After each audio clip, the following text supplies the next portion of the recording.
체육 시간에 아이들에게 비석치기를 가르쳐줬습니다. 돌을 쥐는 방법, 던지는 방법을 시범 보였고 이후 일정한 거리에서 1대1로 겨루어 쓰러뜨릴 때마다 한 살씩 먹도록 했습니다.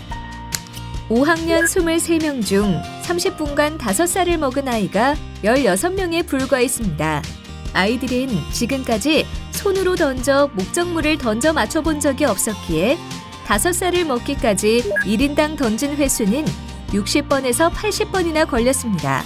이후 비석치기의 각 단계를 가르쳐 주었습니다. 활동 주체인 아동은 이를 어떻게 받아들였을까요?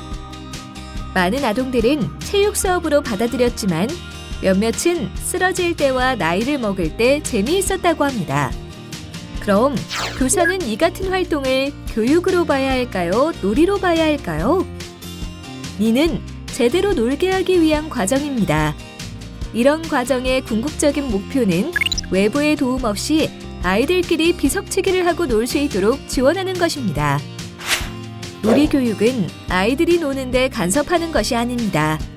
즉, 놀이판을 주도하면서 편을 갈라주거나 놀이에서 심판을 봐주거나 갈등 상황을 조정해주는 역할을 하는 것이 아닙니다. 놀이에 간섭하면 할수록 아이들이 자생적으로 놀 수 있는 힘이 약해집니다. 반면 놀이교육은 각 놀이가 갖는 재미를 파악하여 아이들이 재미를 느낄 수 있도록 지원해줌으로써 스스로 놀 수 있는 힘을 키워주는 것입니다. 비석치기는 던져 맞추는 활동에서부터 재미를 느끼는데 던져본 경험이 부족한 상태에서 이를 짧은 시간에 집중적으로 해보게 함으로써 던지고 맞추는 재미가 무엇인지 알게 한 후 놀이하도록 한 것입니다. 이후 비석치기는 아이들이 좋아하는 놀이 중 5번째 안에 들게 되었습니다. 그늘에서 3-3-5-5 모여 비석치기 하는 모습에서 자발성, 재미, 비일상성, 무목적성이 모두 구현되는 것을 볼 수 있었습니다. 놀이를 지도할 때조차 놀이의 요소를 구현하려고 하면 교사는 할 수 있는 일이 별로 없습니다. 생활 환경의 변화는 놀이에 대한 새로운 패러다임을 요구합니다. 더 이상 가짜 놀이, 진짜 놀이로 구분하는 데 시간을 쓰기보다 어떻게 하는 것이 아이들이 잘 놀 수 있도록 지원할 수 있을까를 모색하는 것이 더 필요합니다. 과거 70에서 90년대 놀이가 왕성하게 전개되던 시대로 돌아갈 수 없는 것은 시간을 거꾸로 되돌릴 수 없는 것과 같습니다. 이를 인정하고 제한된 시공간에서라도 재미있게 놀 수 있도록 지원하는 데 힘을 모으는 것이 필요할 것입니다.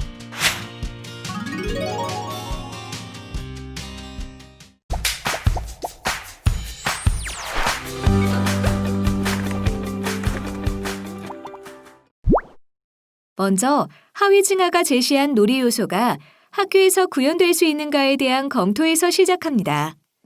한국에서 놀이를 말할 때 하위징하가 제시한 놀이 요소는 신화가 되어버렸습니다. 바르트가 신화란 더 이상 의심하지 않고 믿는 것이라고 했듯이 하위징하의 주장이 이에 해당합니다. 자발적으로 모여 재미있게 놀던 어린 시절을 경험한 어른들이 보기에 하위징하의 주장은 타당했고 믿기에 충분했습니다.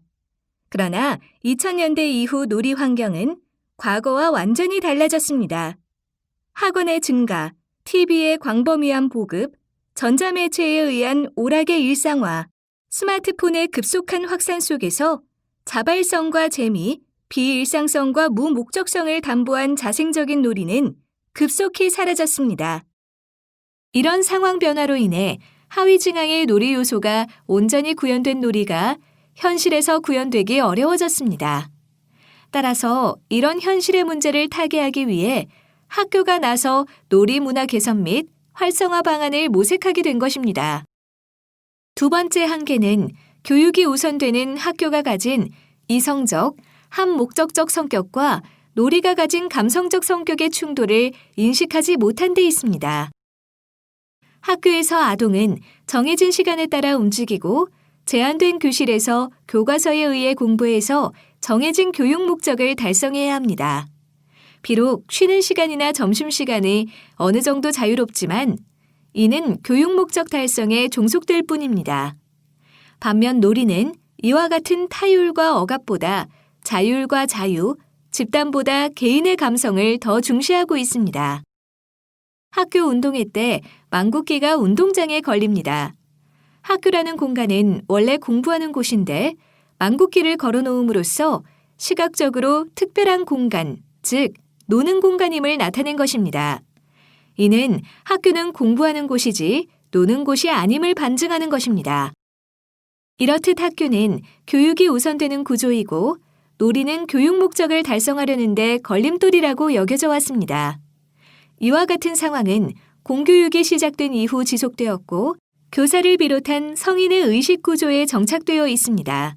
그럼에도 불구하고 어느 날부터 하루에 몇 번씩 망국기를 걸었다 떼었다를 반복하라고 한다면 이런 지시가 현실화되기 어렵습니다. 물론 70에서 90년대의 학교 상황을 돌이켜보면 같은 조건임에도 운동장과 학교 주변에서 놀이가 왕성하게 전개되었습니다. 그러나 그때와 지금은 학습에 대한 압박의 측면, 이전부터 이어져 오던 다양한 놀이의 지속 측면, 놀이를 대체할 전자매체의 부재 등의 측면에서 큰 차이가 납니다. 당시 수업 시간은 교육 목적 달성에 치중되어 있었고 그 이외 시간은 놀이할 수 있었습니다. 방과 후 시간에 주로 아이들끼리 모여 놀 수 있었던 당시 놀이 환경도 고려되어야 합니다. 당시 학교에서의 활발한 놀이는 엄밀히 말하면 방과 후 놀이의 연장이라고 보는 것이 타당합니다.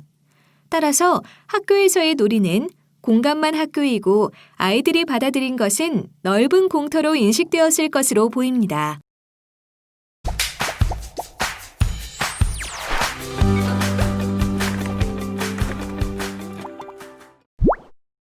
달라진 놀이 환경과 학교와 놀이의 성격 차이가 학교에서 놀이 구현의 걸림돌임을 인식하고 그에 대한 대책을 마련해야 합니다. 우선 학교에서 놀이할 시간과 공간을 마련해 주었을 때 아이들의 놀이 문화가 어떤 모습으로 변화되길 바라는가에 대한 목표가 제시되어야 합니다. 우리가 운전하려고 시동을 걸면 어디로 갈 것인지 목표 지점을 염두에 둡니다. 갈림길에서 오른쪽으로 가는 이유는 왼쪽으로 가면 다른 곳에 도착하기 때문입니다. 목표 설정은 현재 전개되는 다양한 정책이 과연 올바른가에 대한 기준이 됩니다.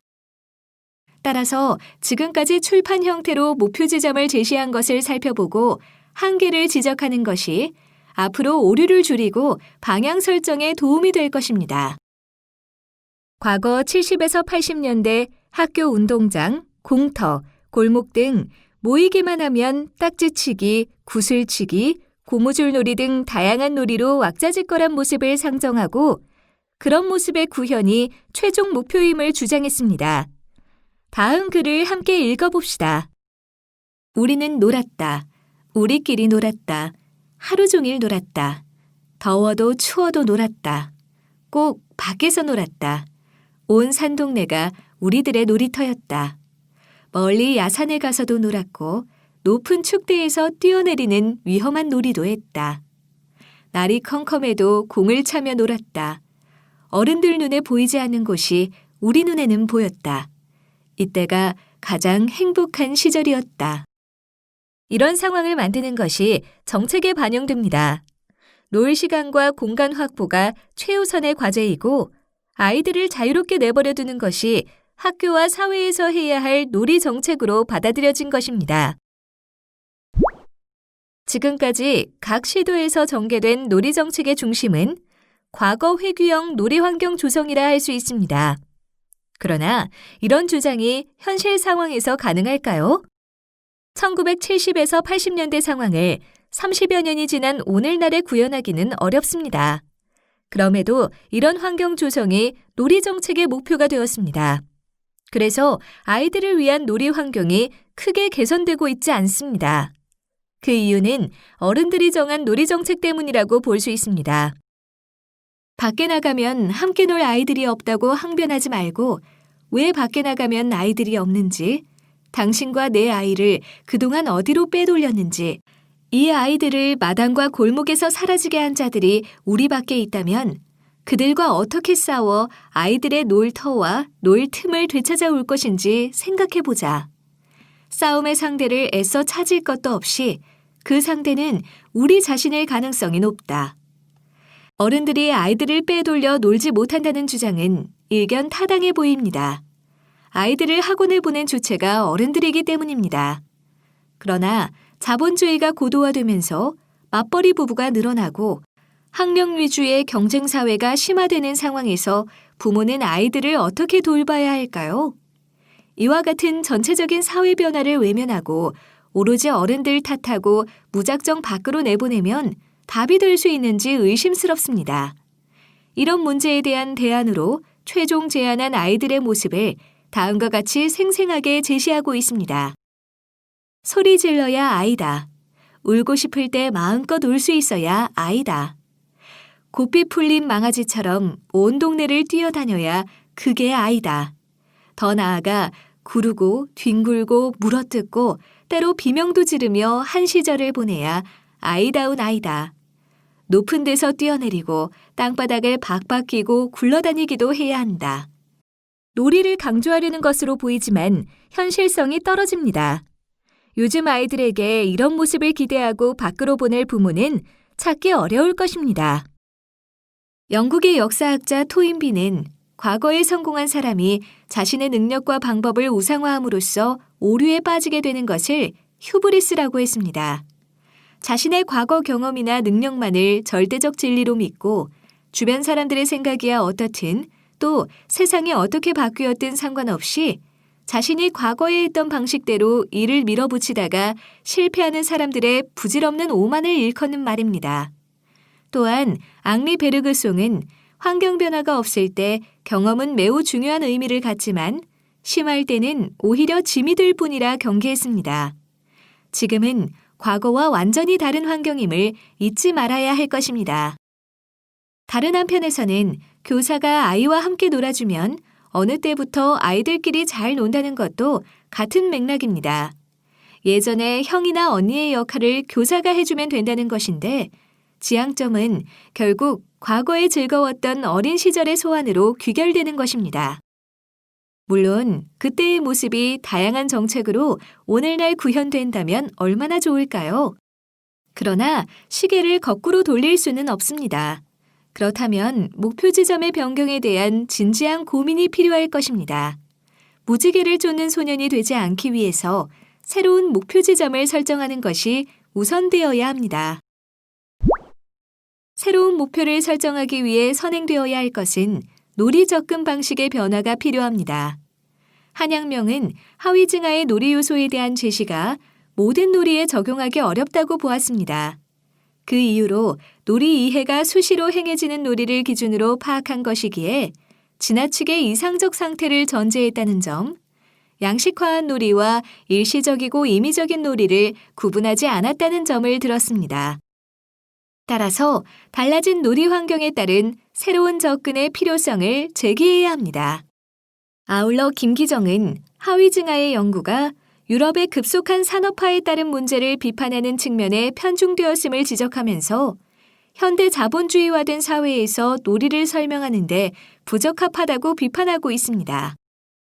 하위증하가 주장한 자발성, 무목적성, 비일상성, 재미 등의 요소는 아동놀이의 중요한 요인이지만 이는 놀이하는 사람의 현재 입장으로 파악한 것입니다. 따라서 교육적 활용의 측면에서 이를 그대로 수용하기엔 한계를 가집니다. 특히 하위증하의 핵심 주장인 무목적성에 대한 검토가 우선되어야 할 것입니다. 목적성은 어떤 활동이 재화를 생산할 목적을 갖고 행해지느냐, 아니면 그것 자체가 목적인가에 따라 놀이와 일을 구분하는 기준으로 자주 언급됩니다. 즉, 목적을 갖고 행하는 활동은 일이고 그 반대편에 놀이가 있다는 것입니다. 이와 같은 이분적인 이해는 인간의 발달 단계를 고려할 때 무리가 따릅니다. 유아나 아동에게는 일과 놀이가 명확하게 구분되기 어렵기 때문입니다. 만약 한 아동이 나무를 뜯는다고 합시다. 그 아동이 나무를 뜯어 반찬을 만들 목적을 갖는다면 이는 일이 되지만 친구들과 이곳저곳 다니면서 재미삼아 한다면 놀이도 될 수 있습니다. 이런 상황에서 하위증하의 무목적성은 어떤 의미인지 살펴볼 필요가 있습니다. 우리는 놀이가 자연적 충동과 습성에 의해 조건지어진다는 일반적 견해가 아니라 놀이에서 나타나는 구체적 형태로 놀이 자체를 하나의 사회적 구조로 볼 것이다. 우리는 가장 우선적으로 놀이하는 사람이 놀이하는 바로 그 상태에서 놀이를 볼 것이다. 만약 우리가 놀이는 특정한 이미지의 조작, 특정한 현실의 상상에 근거한다는 점을 발견한다면 이러한 이미지들과 그러한 상상이 지닌 가치와 중요성이 우리의 주된 관심사가 될 수 있을 것이다. 우리는 놀이 자체 안에서 놀이하는 사람들의 행위를 관찰할 것이며 따라서 놀이를 생활 속의 문화적 요소로서 이해하고자 시도할 것이다. 그는 개별적인 각각의 놀이 자체를 하나의 사회적 구조로 파악함으로써 놀이가 지닌 가치와 중요성을 발견하고자 했습니다. 그렇기에 하위징하에게는 놀이하는 사람이 놀이하는 바로 그 상태를 관찰하는 것이 놀이를 연구할 때 가장 우선된 것입니다. 그는 놀이하는 사람의 마음가짐, 태도, 정서가 어떠한가를 묻고 놀이의 존재를 인정한다면 그것은 곧 마음의 존재를 인정하는 것이다 라고 주장했습니다. 하위징하는 놀이에서 문화적 요소를 찾으려는 의도는 인류의 다양한 문화 형태에서 그가 찾은 놀이 정신을 찾아 놀이가 문화에 선행한다는 주장을 증명하기 위한 것이었습니다. 하위징하에게 놀이의 무목적성은 인생을 풍요롭게 만드는 문화적 요소이자 양육, 번식, 종족 보존의 생물학적 과정보다 더 우위에 있는 것이었습니다. 생물학적 욕구를 충족하기 위해 일을 한다고 했을 때 일은 목적을 위한 수단이지만 놀이는 무엇을 위한 수단이 아닌 목적 그 자체이기 때문입니다. 이런 이유로 하위징하는 무목적성을 강조해서 설명했습니다. 이런 주장은 하위징하가 처음 제시한 것이 아닙니다. 이는 멀리 플라톤과 아리스토텔레스의 여가 개념을 놀이에 대입한 것입니다. 아리스토텔레스가 보기에 노동은 노예가 하는 목적적인 행위임에 비해 인간은 여가를 통해 행복을 추구하는 존재로 파악했습니다. 여기에서 여가는 무목적적 행위를 전제로 합니다. 하위징하의 주장은 인간 행위로서 놀이가 지닌 중요성과 가치를 파악할 수 있었습니다. 이런 접근은 놀이를 불필요하고 무의미한 것으로 파악하던 기존 이해와 다르고 그 결과 무목적성이 놀이의 고유한 특성으로 부각되었습니다. 그러나 놀이의 무목적성은 놀이가 가진 속성을 파악하는 데 중요할지 모르나 놀이 전반을 이해하고자 할 때는 적당하지 않습니다. 예컨대 놀이의 요소가 모두 충족된 형태만이 놀이로 파악하는 것은 놀이가 가진 다의적인 성격을 이해하는 데 한계가 따르기 때문입니다. 따라서 놀이의 특정한 요소를 놀이 전체에 대입하여 그 충족 여부에 따라 놀이, 비놀이를 구분하는 것은 놀이를 왜곡하는 것입니다. 특히 교육적 활용의 측면에서 놀이를 이해할 때 장애가 됩니다. 그러므로 놀이를 온전히 이해하기 위해서는 놀이 요소에 의한 접근보다 인간의 행위로서 놀이, 사회 문화 속에서 형성된 놀이라는 총체적 접근이 요구됩니다. 놀이에 집중하지 않았지만 놀이에 대한 의견을 제시한 여러 학자들이 있습니다. 비고츠키는 놀이가 아동의 성장과 발달에 중요하며 놀이할 때 목적이 내재되어 있다고 봅니다. 놀이가 발달해감에 따라 놀이 목적이 의식의 실현 쪽으로 이동해가는 것을 볼 수 있다. 목적 없는 행동으로서의 놀이를 생각하는 것은 옳지 않다. 운동 경기 게임에서는 승자와 패자가 있으며 달리기에서는 1등과 2등 또는 꼴찌가 있다. 단적으로 목적이 게임을 결정하고 활동을 정당화한다. 물론 놀이가 전개되는 상황을 기술한 것은 현재 시점이지만 비고츠키가 주장한 목적성은 놀이의 구조, 전개 양상을 파악한 것입니다. 이기려는 목적, 상대의 놀잇감을 따르는 목적을 빼고 놀이가 지속되기 어렵습니다. 같은 맥락으로 오토 베링거는 다음과 같이 피력합니다. 아동의 놀이는 단순한 행동 형태가 아니다. 아동이 세계를 재창조하고 그것을 이해하게 되는 것은 바로 놀이를 통해서이다. 즉, 아동의 놀이는 아동의 경험에 그 기초를 두고 있다. 놀이는 무목적적이거나 무방향적인 활동이 아니다. 놀이는 무언가를 성취하고 안락감을 느끼기 위한 행동의 시도이기 때문에 인간은 그 세계를 혁신하고 변화시켜 나갈 수 있다. 이런 주장은 최근 놀이에 대한 인식과 맞닿아 있다. 스튜어트 브라운, 크리스토퍼 보는 인간을 비롯한 동물들이 놀이하는 이유를 다음과 같이 설명하고 있다. 놀이의 고유한 특징 중 하나는 목적이 없는 것처럼 보인다는 점이다. 그러나 자연계에 널리 퍼져 있는 것을 보면 이 활동은 반드시 어떤 목적이 있음을 시사한다. 동물은 불필요한 행동을 할 여유가 별로 없다. 대부분 까다로운 환경에 살면서 먹을거리 확보, 다른 종과 경쟁, 짝짓기를 성사시키기 위해 경쟁해야 한다. 그런 그들이 왜 놀이 같은 비생산적인 활동에 시간을 낭비하겠는가? 과학적인 관점에서 볼 때 인간의 문화와 진화 스펙트럼 전체에 퍼져 있는 행동이라면 놀이는 생존과 관련해 의미가 있을 가능성이 높다. 그렇지 않으면 자연 선택으로 인해 사라졌을 테니까. 인간은 진화 과정에서 생존 요구와 맞는 것은 지속시키고 그렇지 못하면 버리는 방법을 선택했습니다. 따라서 아동들이 노는 현장을 외부에서 보면 무목적적인 행위로 보이지만 인간의 행위로서 놀이를 보면 생존 능력을 획득하기 위한 것으로 볼 수 있습니다. 놀이에 대한 어원은 어떻게 될까요? 놀이에 대한 한국인의 의식이 담긴 말로 놀다, 논일다, 논이다, 노름답다, 노래, 재인광대, 배우, 노름놀이, 놀잇감 등 다양합니다. 이 중에 노릇은 놀이의 명사형입니다. 노릇은 앞에 특정한 역할을 넣어 언니 노릇, 엄마 노릇, 선생 노릇이라 씁니다. 즉, 선생 노릇은 선생 더하기 노릇으로 선생 노릇하기 힘들다란 말은 선생이란 직분을 구현하기가 쉽지 않다는 뜻입니다. 이 말 속에는 선생에게 기대하는 사회적 요구와 기대가 담겨 있습니다. 나머지 말도 마찬가지인데 가장 포괄적인 말이 사람 노릇입니다. 여기에서 사람이란 어떠해야 하는지 여러 의미를 담고 있기에 정의하기가 쉽지 않습니다. 놀이가 노릇하기 위한 것이란 의미는 인간 생존과 관계되는 모든 것을 아우르는 포괄적인 교육임을 뜻합니다. 인간의 교육 행위가 지금과 같이 공교육 형태로 이루어진 것은 그리 오래지 않습니다.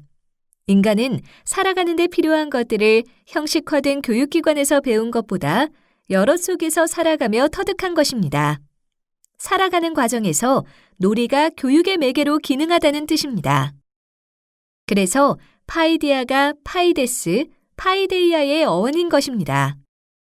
놀이를 통해서만 교육되는 것이 아니라 사람들 속에 길러진다는 것 자체가 교육받고 있는 것일 수도 있습니다. 그 속에서 걸음마와 말을 배우고 도구 사용법을 배우고 사회에서 요구하는 이념과 가치를 익히는 것 모두가 교육이라고 볼 수 있습니다. 이런 보살핌은 생활 속에서도 끊임없이 이루어집니다. 그러나 아이가 성장하면서 점차 가정 밖으로 나가 이들과 어울려 놀면서 살아갈 때 필요한 것을 배우게 됩니다. 이런 포괄적 교육은 아동의 타고난 모방 능력으로 가능한데 이는 자발적이고 능동적으로 행해지기에 빠르고 효과적입니다. 인간에게 놀이는 교육받아야 생존할 수 있다는 조건을 충족시키는 매개인 셈인 것입니다. 이와 같은 관점은 놀이를 연구하는 사람들에 의해 지지되고 있다. 이에 대해 루프나린과 존스는 다음과 같이 주장하고 있습니다.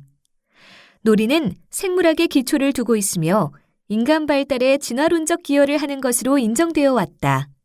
놀이에 대한 보다 광범위하고 논리적이고 통합적인 설명을 얻기 위해서는 이론 구성에 있어서 사회 문화적 요소들을 포함시켜야 할 필요가 있다. 놀이는 거시적으로 볼 때 놀이는 교육의 필요성을 구현하기 위한 목적 지향적인 활동입니다. 이처럼 인간과 놀이와의 관계 속에서 파악된 놀이에 대한 관점은 학교에서 놀이를 적용할 필요성과 당위, 방법 모색의 측면에서 중요합니다. 이상과 같이 놀이는 인간이 가진 교육 필요와 직간접적으로 관련됩니다. 즉, 살아남기 위해 다양한 능력을 획득해야 하는데 놀이가 매개로 작용한다는 것입니다. 인간에게 놀이가 갖는 의미를 미시적으로 파악할 것이 아니라 인간의 생존과 연결지어 거시적으로 파악할 때 온전한 이해에 도달할 수 있습니다. 따라서 놀이란 인간이 생존하기 위한 교육적 필요를 효과적으로 달성하기 위한 매개라는 관점으로 아동 놀이를 이해할 때 교육적 활용의 근거로 활용할 수 있을 것이고 학교에서 놀이를 적극적으로 도입할 토대가 됩니다. 이상의 논의를 바탕으로 오늘날 학교에서 놀이를 적용했을 때 어떤 모습을 기대할 것이며 이를 구현하기 위해 어떤 정책이나 방향을 제시하는 것이 실현 가능할까를 모색하는 것이 결론을 대신할 수 있을 것입니다. 학교 안에서 적극적으로 놀이를 활성화한다고 놀이 문화의 개선은 제한적일 수밖에 없습니다. 위에서 제시한 경북 아동 여가 실태 조사를 근거로 학교와 학교 밖이 유기적으로 연계될 때 놀이 문화의 변화가 가능할 것입니다. 따라서 학교와 학교 밖으로 나눠서 전개되고 최종적으로는 두 영역이 서로 보완적인 모습을 가져나가야 할 것입니다. 먼저 학교 밖에서 아동에게 놀이를 안정적으로 제공할 시공간 제시가 필요합니다. 관심을 가진 학부모나 아동 누구나 갈 곳이 주변에 있다면 좋을 것입니다. 이는 핸드폰에 매인 아이들에게 대안으로 의미를 가질 수 있습니다. 이와 같은 시공간은 물론 상시로 개방할 수도 있지만 특정한 시간에는 놀이 방법을 배울 수 있거나 여럿이 어울려 놀 수 있는 기회를 가질 수 있도록 배려할 필요가 있습니다. 현재 제시되고 있는 시설 중심의 모험 놀이터는 관계 맺기보다 자족적인 양상을 띠기에 모든 연령의 아동을 포용하기에 한계가 있습니다. 따라서 사람 대 시설의 관계도 중요하지만 사람 대 사람과의 관계 맺기를 통한 놀이의 재미와 즐거움을 제공하려는 노력이 요구됩니다. 이를 위해 공간은 관계부처가 마련하고 이를 운용할 놀이 전문가를 육성하여 이들로 하여금 놀이할 수 있도록 제반 지원책이 마련되어야 할 것입니다. 이때 공간 조성은 시설 의존적인 모습이 아니라 자연 친화적이고 인간끼리의 관계 증진이 가능하도록 기획되고 설계되어야 할 것입니다. 이런 시공간에서 시설을 활용한 자족적인 놀이와 더불어 어울려 놀 수 있는 환경이 조성된다면 아이들에게 쉼터의 역할뿐 아니라 그들의 문화 공간으로도 기능할 수 있게 될 것입니다. 학교에서는 위에서 제시한 한계를 직시하고 과감한 변신이 요구됩니다. 망국기를 걸었다 떼었다 하는 행위를 일과 중에 반복할 것이 아니라 특정한 날을 정해서 하루 종일 망국기를 거는 것입니다. 1996년 전국적으로 초등학교에 실시했던 책가방 없는 날은 어찌 보면 교과 중심의 학교 운영 체계에 대한 문제를 극복하기 위한 대안으로 제시된 것이었습니다. 그러나 의도와 달리 주로 현장 체험 학습 위주로 진행되거나 관찰, 탐구와 같이 방향을 제대로 잡지 못하고 실시함으로써 한계를 가졌지만 의미 있는 정책으로 평가됩니다. 따라서 특정한 날, 학습과 연관된 모든 것에서 벗어나 놀이하는 날로 정한다면 그날은 온전히 놀이할 수 있고 교사나 지역의 놀이 활동가가 참여하여 지원한다면 제대로 놀 수 있는 환경이 조성될 수 있을 것입니다. 달라진 오늘날의 놀이 환경에서 더 이상 과거와 같이 일상에서 놀이가 활발하게 전개될 수 없다는 인식을 할 필요가 있습니다. 그렇다면 그나마 실현할 수 있는 구체적이며 실제적인 정책들이 필요합니다. 이런 정책은 그간 미온적인 교사들에게도 놀이에 관심을 갖게 할 수 있고 이를 통해 아동의 숨통을 틔워주고 그들만의 놀이 시간과 공간을 확보할 수 있을 것입니다.